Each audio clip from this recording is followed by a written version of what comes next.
Welcome to the deep dive. Today we're plunging into a sector that's, well, it's showing absolutely explosive potential. Renewable energy. It really is. We're talking a fundamental shift. Exactly. Yeah. A huge shift in how the world powers itself, and frankly, the numbers are staggering. Mm-hmm. So our mission today is to unpack, a stack of investor reports, some cutting-edge research, Right.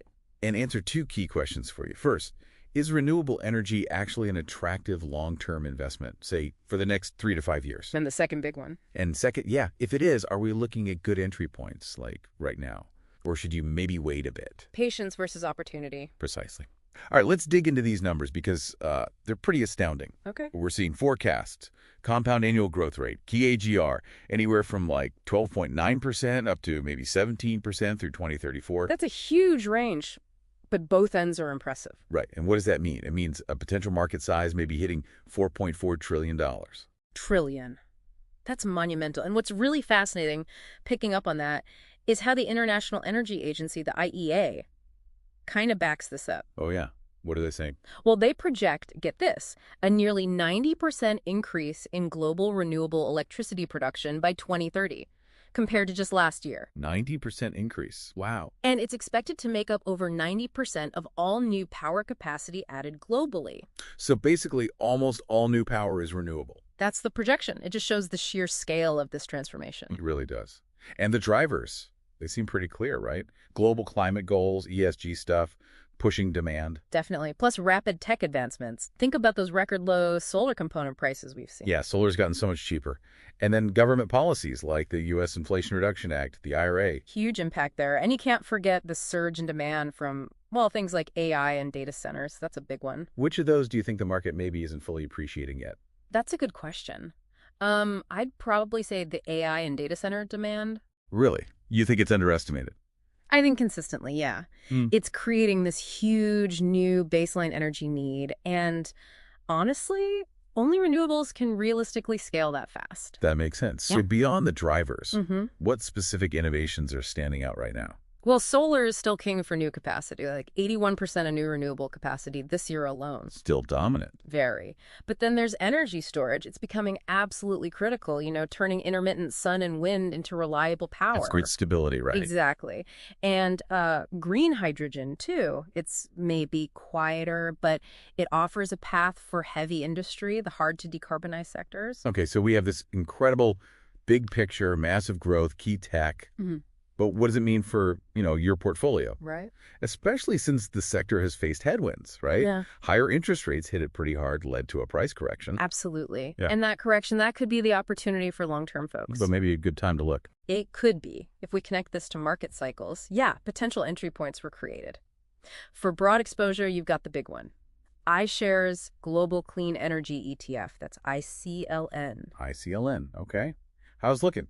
It's actually showing bullish signs, trading above its 50-day and 200-day moving averages. Which are key technical signals. Yep, often signals strength for longer-term investors. Okay, so that's the broad approach. What about more targeted plays, like solar or wind specifically? You could look at the Invesco Solar ETF, TNM, for pure solar. It's bounced recently, but its longer-term technicals are still kind of bearish, trending down overall. So maybe more caution needed there. Perhaps. Or for wind, there's the First Trust Global Wind Energy ETF, FNN. That one's actually already showing a strong bullish trend. Interesting divergence.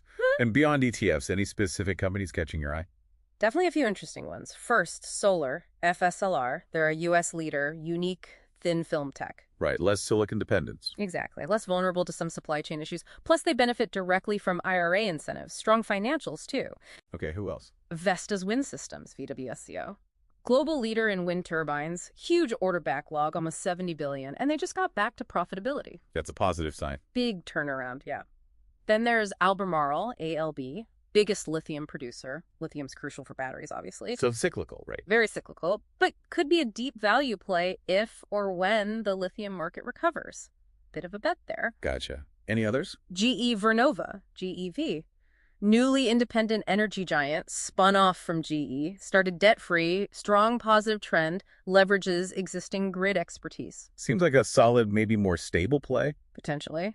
And one more, higher risk, higher reward. Solid power, SLDP. They're in solid-state batteries. The next big thing in batteries, maybe. Could be. They have partnerships with Ford and BMW, which helps, Oh. but definitely speculative. Okay, so let's tie this back to our hypotheses. First one, is the sector fundamentally attractive long-term? I'd say, based on the growth forecasts and the drivers we talked about, Yes. fundamentally attractive. And the second one, is now a potentially good time to start building positions? Potentially, yes. The market has corrected. We are seeing signs of a rebound in many areas, so those opportunities seem to be emerging. But it comes with warnings. Right. Risk management is key. Absolutely paramount. Look, for a more conservative investor, maybe focus on stability. Broad ETFs like ICLN, maybe companies like NextEra Energy, NEE, or that GE Vernova, GEV we mentioned. And maybe use dollar cost averaging. Exactly. Invest a fixed amount regularly, smooths out the bumps. But for the aggressive investor, you need to know there's significant volatility here. Big swings. Huge swings. Potential for deep drawdowns, like 50, even 70% is possible in some names. So really strict risk management.